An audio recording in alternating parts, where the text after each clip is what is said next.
Wednesdays at 18:30. Yay, is Super Disc on another level.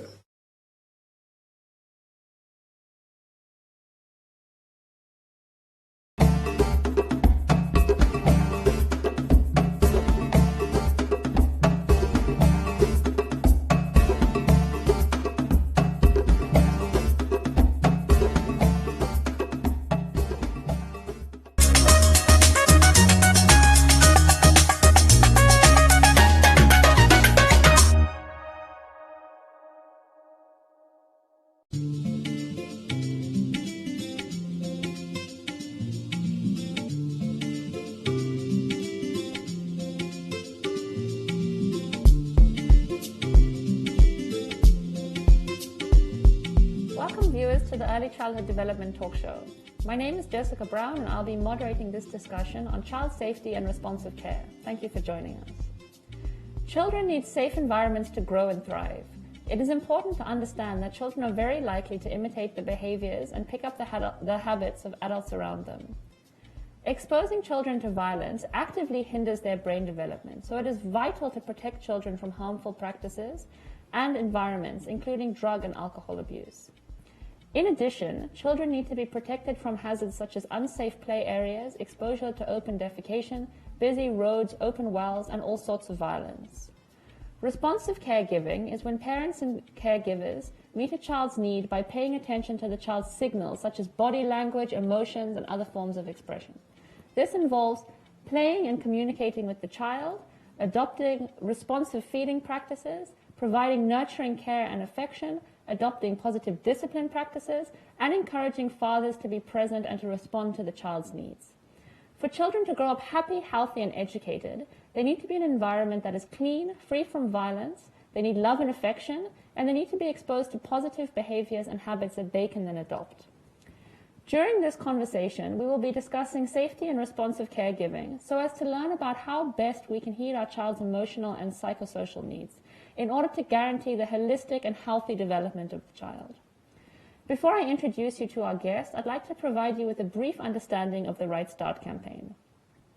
The Ministry of Gender Equality, Poverty Eradication and Social Welfare, the Ministry of Education, Arts and Culture, and the Ministry of Health and Social Services have instituted the Right Start National Integrated Early Childhood Development Campaign.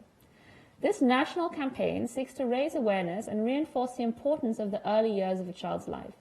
Under the slogan, "Make a child's first steps the right steps," the campaign seeks to promote behavior change towards the optimal development of children, improve integrated ECD policy implementation and service delivery, increase national funding for ECD, and improve the frequency and quality of conversations about how critical these early years are, as informed by neuroscience.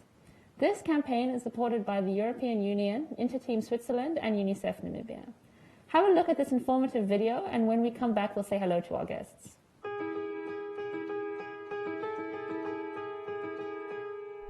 Children develop brain connections through their everyday experiences. They're built through positive interactions with their parents and caregivers, as well as by using their senses to interact with the world. Children who are exposed to violence are more likely to suffer severe effects, which include stunted brain development, reduced capacity for learning, behavioral problems, and difficulty making friends and forging healthy relationships. These effects have lifelong impacts. This includes direct violence against children, as well as violence in the home, schools, and communities. Babies and young children grow, learn, and develop optimally when they receive love and affection, attention, encouragement, and mental stimulation. Keep a child's life and home free from violence to give a child the best start in life. Visit www.rightstart.com.na to learn more about how you can make a child's first steps the right steps.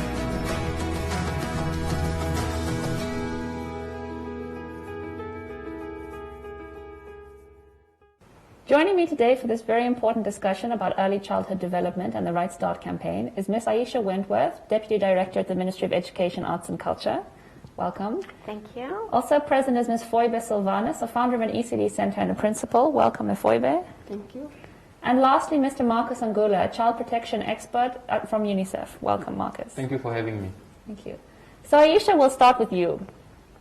Child protection means that safeguarding children from harm, which includes different types of violence, abuse, exploitation, and neglect. Can you explain to us a bit more about what these different terms mean? Safeguarding as a term means the protection of the health and well-being and the human rights of our children. And this is so important and so fundamental because they are so fragile and vulnerable, and we as adults have to be the ones to protect them and to really take care of them. You know, there are lots of different types of abuse, and I like the notion that abuse is not only the action but also inaction. Yes. If you are not taking action to protect the children, then you are also part of an abusive cycle. Could you maybe expand a bit on some of the different types of abuse that we see? Mm-hmm. So we know about emotional, physical, sexual abuse. Mm-hmm. Can you maybe give some definitions about what these different terminologies relate to? Okay, Jessica, well, we have emotional abuse where we're looking at issues like verbal abuse, we're looking at psychological abuse, and then we have physical abuse, which is, you know, the physical hitting, hurting of the child, and the sexual abuse, which can be various types of, you know, phases of sexual abuse. It can be actual intercourse, but it can also just be inappropriate touching. It can be online also, so it's not even physical sexual abuse, but exposure to pornography, making the child a part of child pornography. So, I mean, abuse really, really varies in its different categories as well. Thank you, and I think we'll speak about this more as we go through the program. But I think it's also really important just to emphasize that different types of abuse do not mean different types of trauma necessarily. Children who have been emotionally abused, we might think they haven't been physically harmed, but it can lead to the same long-term trauma as somebody who has been exposed to physical violence or sexual violence. Yes, Marcus. Absolutely. And that is particularly true, especially when you look at online violence, where it's happening through digital technology, where you have a perpetrator sitting in another location and a child in a different location, where one might think that what is the impact of this abuse? What trauma could a child possibly go through when they are not physically being abused or when the perpetrator is not physically present? And that is one thing that we need to understand and be able to safeguard our children from that. Absolutely. And I think what's also important to emphasize is that sometimes when parents are trying to discipline their children, those practices actually reach to the point that they're abusive and very harmful. So Foibe, I wanted to ask you, in terms of responsive caregiving, we're encouraging parents and caregivers to refrain from corporal punishment in the event that the child is misbehaving and adopt alternative forms of discipline instead. So if you could maybe tell us a bit about why corporal punishment is so bad and what are some examples of positive discipline that parents can use instead? Thank you so much, Jessica. With the issue of corporal punishment is that corporal punishment is very bad in a sense that it actually leads to the child to have psychological effect. It also leads to the children also not having good relationship with their parents.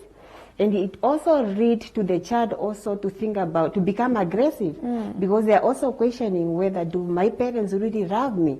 And we have also seen that some children were really seriously injured when it's come to corporal punishment. And also this corporal punishment also have led to children, some children were beaten to death. And what we encourage parents to do is that is to refrain from physical harm to the child.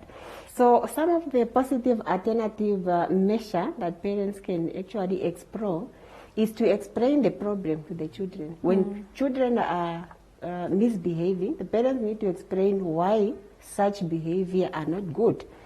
And then other alternative measure that parents can use is to take out the privilege. You know, children have soapy or movie that they like to watch on television. So parents can also explain to the children that because your behavior were not so good, so you are not going to watch this movie today, or you are not going to be allowed to play with your friends outside. And another alternative that parents can also use is to make sure that children take responsibility for their action. So if the child breaks something in the house, make sure that they fix it. Explain to the child because your behavior was not good, so you have to actually fix this. So those are some of the measures that parents can actually use other than just physical abusing the children. Thank you. And I think this is a very strong point about taking the time to explain to children. When we're just using violence and the child is getting hit or beaten, there's no process of the child learning to understand, what have I done wrong, what can I do differently in the future. And also we know in Namibia we have a real culture of violence. We can't open the newspaper without seeing very violent stories. And by parents showing their children that use of violence is acceptable, then we see it in the playgrounds. We see it later in life as children grow up and they become abusive within relationships or within arguments with friends. Marcus, I think you wanted to add. What I wanted to add is that with corporal punishment, it also takes away the communications structure that you have with your children. That if you keep punishing them physically, chances are that they're never going to come to you and speak to you about anything that they're facing in life. That they could be abused elsewhere or something else could be happening to them, but they will not be willing to have that open conversation with you because they will always feel that you blame them, you will beat them, and that you are not there to support them. And as parents, that's not the kind of message that we want to give to our children. We want to create that safe environment for our children to come and speak to us about anything and about all the experiences that they are going through. We are talking about early childhood development, and we'll be right back.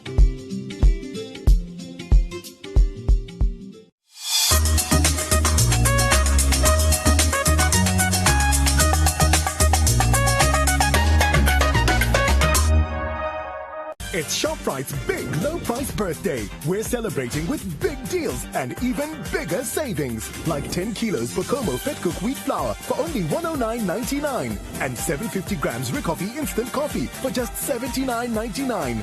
Don't miss out on our big low price birthday. Only at ShopRite. So, it's just the two of us. Can't beat this. Beat this? Oh, hey. You can't beat the Champions League, Europa League, La Liga, Serie A, and the Premier League. All 380 matches of it, with its own dedicated Super Sport channel, my G. Get a HD decoder, dish kit, and 1 month of DSTV compact for only 1,099 Namibian dollars.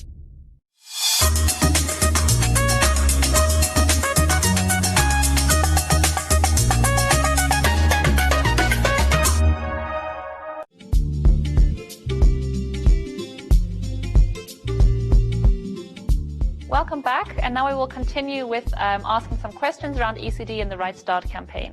And I actually wanted to just add a question based on that, but maybe Aisha, I think you wanted to. Jessica, I just wanted to echo what you were saying, is that when we're using violence, we are also teaching our children that that is how you solve problems. You are not teaching them constructive ways to communicate. When I have an issue with you or a problem with you, at school, instead of communicating, I hit you, I bite you, I scratch you. So I think we really need to think about what we're teaching them in terms of life skills. Absolutely. And coping skills. And coping skills. You know, violence is not the way to cope with a problem. And I want to ask you, just if we stay on this topic for a little bit longer, a lot of people in Namibia will say, I was beaten as a child and I'm fine. Or this is part of my culture and my upbringing, so why wouldn't I do it to my children? So can I just ask you what your response would be to that? When it's come to culture, when we do workshop, we realize that most of the parents were not really raised up by their own biological parents. Okay. So the way we were brought up also shaped us how we also parent our children also. Because we tend to know that beating is the only way that you make the child to listen to you. Yes. But that's really actually just taking out the child not to communicate to you. And also not knowing that today they are children, but these are someone's wife or someone's husband in future. So basically what is happening is that children will tend to know that violence, that's the only way that they can resolve issue in the society. And parents, we also need to know that the way we are raising children, today they are children, but tomorrow these are someone's husband or someone's wife, and we don't want to have a society as such. From my end, I've also heard that phrase quite a number of times, and my response to that is always that these are harmful norms that we need to move away from, and how you deal with a abuse really depends on how resilient a person is. And perhaps people who make these statements were quite resilient to this abuse, but what about a child who is not resilient? A child who, after the abuse, starts feeling worthless. After being beaten, they start feeling that they are worthless and that they are nothing and they don't belong there. So it's really something that we need to do away with. And just because it has happened to somebody growing up and nothing has happened to them, it doesn't make it right. And it also doesn't mean that it should keep going on, because then we keep continuing with these norms. With the harmful patterns. Yes, with the harmful practices, yes. Thank you. And Aisha? Jessica, my response to that always is that you're not okay. It didn't not affect you. Look at our society. Look at the violence in our society. So they cannot say that they turned out fine. Because we didn't. We didn't. As a nation, we are really our society with didn't violence. turn out fine because of those practices. And I also think what's something that's really important to stress is that some of the social ills that we see later in life that really concern the parents of our country are a direct result of the lack of nurturing care in young childhood and a direct result of the high levels of violence in childhood. And this is things like high levels of gender-based violence in relationship, but also things like teen pregnancy. Our teens are sometimes seeking solace in each other in a sexual relationship because there's maybe not nurturing in the home. So I think that link is also something that it's important for parents to acknowledge.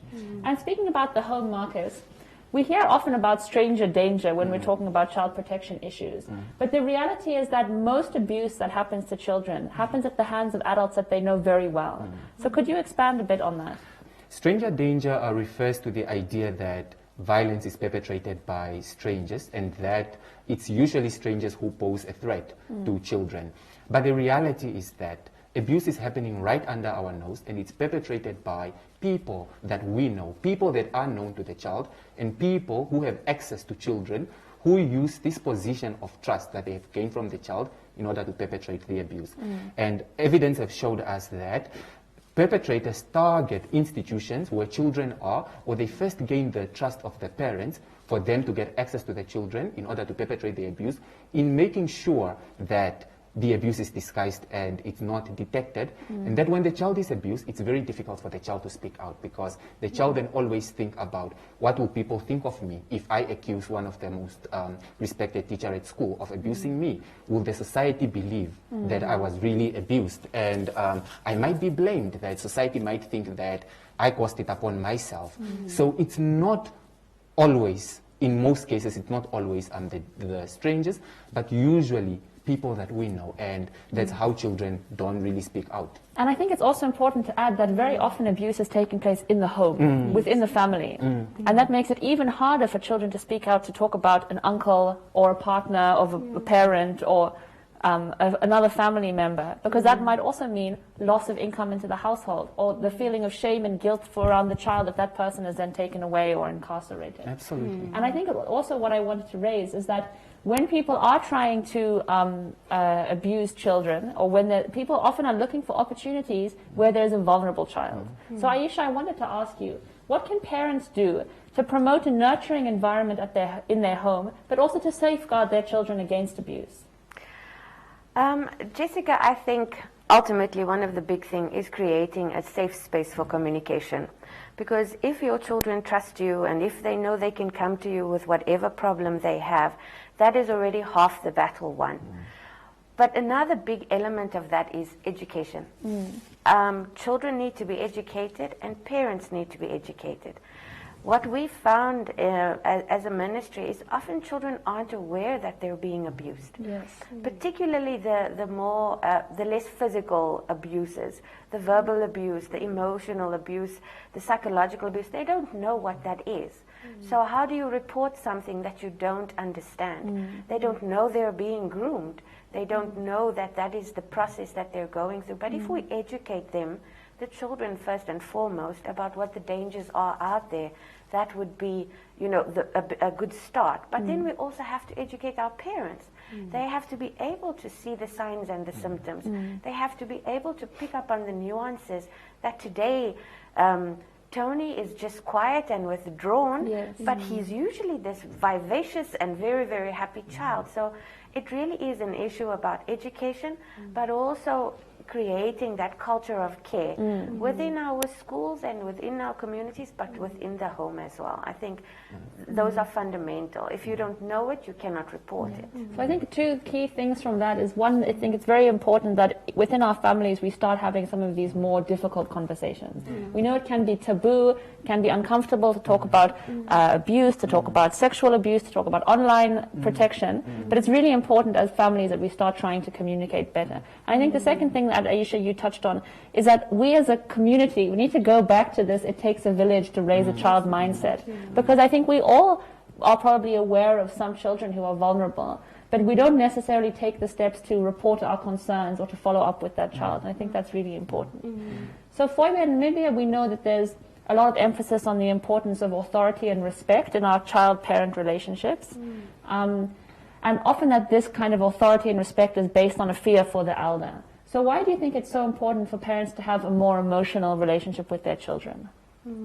So it's very important that parents really have a good communication with their children, because if a parent is having a good relationship with the child, so the children get to open up whenever they have fear of anything, to also express their feelings also. Because most of the time children have issues in their life, but because they don't have good relationship with their parents, they don't really come and open up to their parents and discuss issues that are bothering them.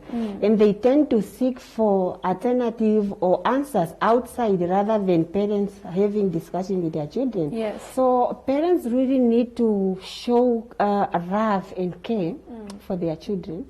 And in that way, children would actually grow up in a loving environment, that they feel like they are being loved by their parents. They are being listened to, because sometimes children tend to know that, no, I'm trying to communicate to my parents, but my parent is pretending that they can't hear what I'm trying to communicate to them.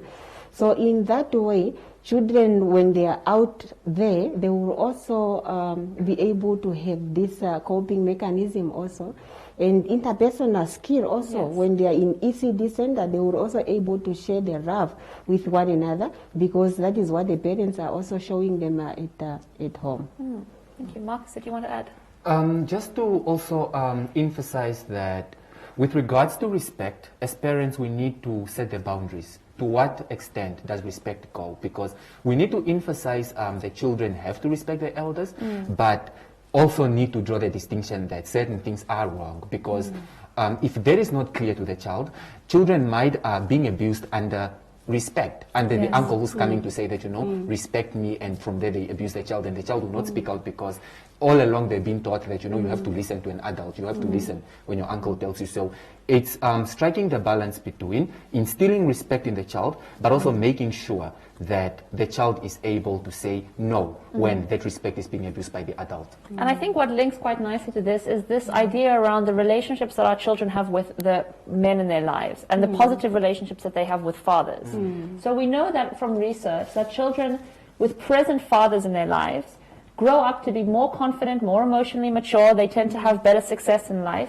How far do you agree with this statement, and what more do you think can be done? I absolutely agree with that statement. And the presence of a father in a child's life can never be overemphasized, because children need to grow up with a father figure who's involved in their life, somebody that they can look up to for guidance, for inspiration, and somebody to show them love and care, because love from one parent is not sufficient. And if a child can at least benefit from love and nurturing from both parents, then really they grow up then understanding and being inspired by that.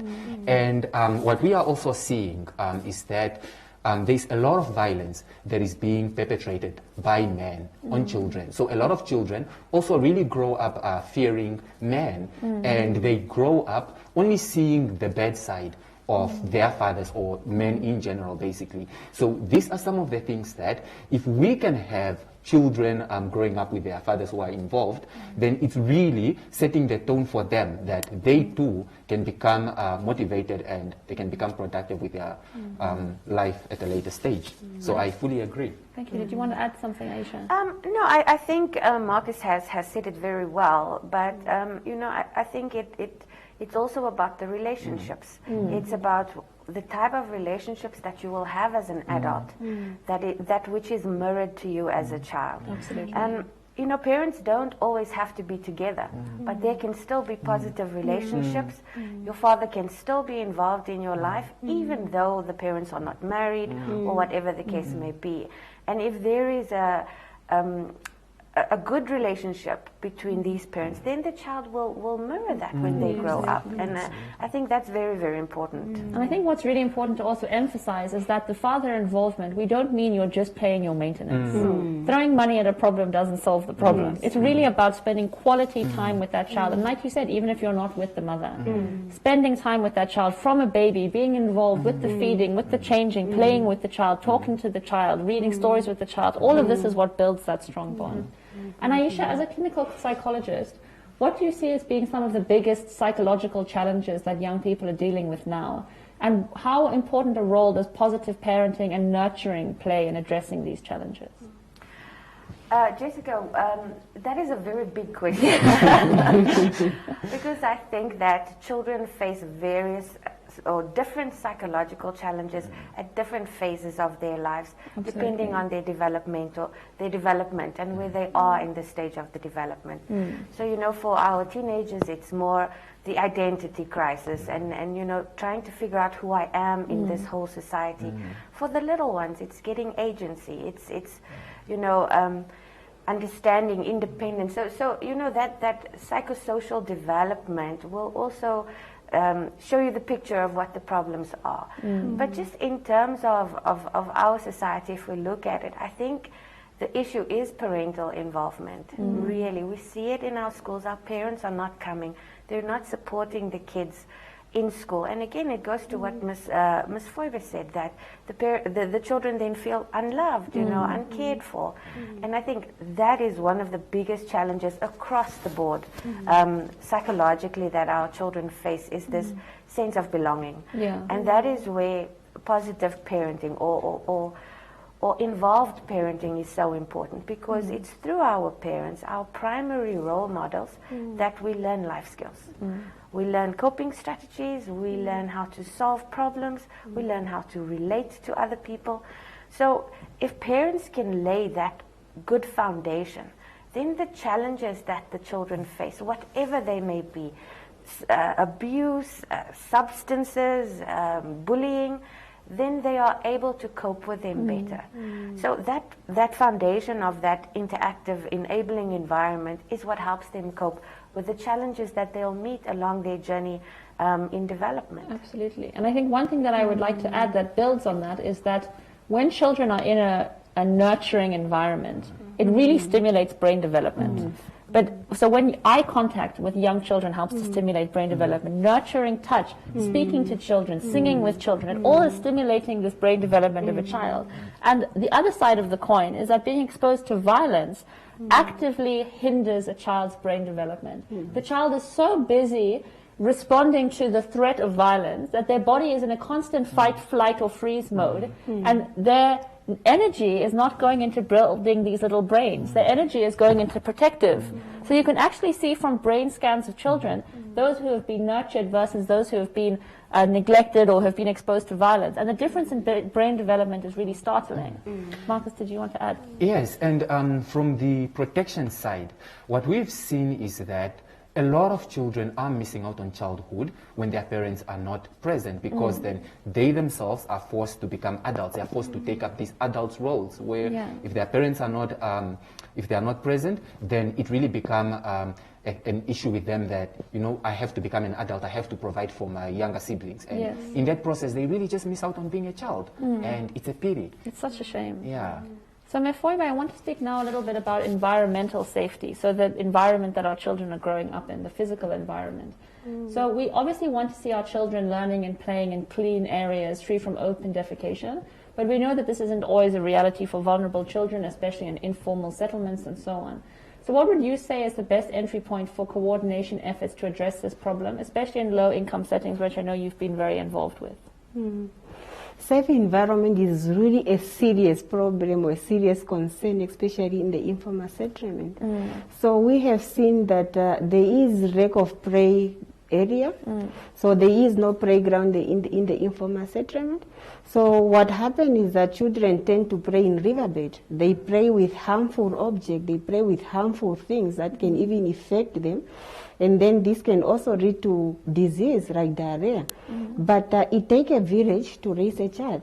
That parents and community, we need to come together. It does not necessarily that children cannot have a safe environment to play if there is no playground. But parents can have collective effort to make sure that even if a child is at home, so they can also learn at home where it's safe, whereby parents can teach children about old stories. They can teach them with any resources that they can find at home. And also, when it's come to the issues of sanitation, is also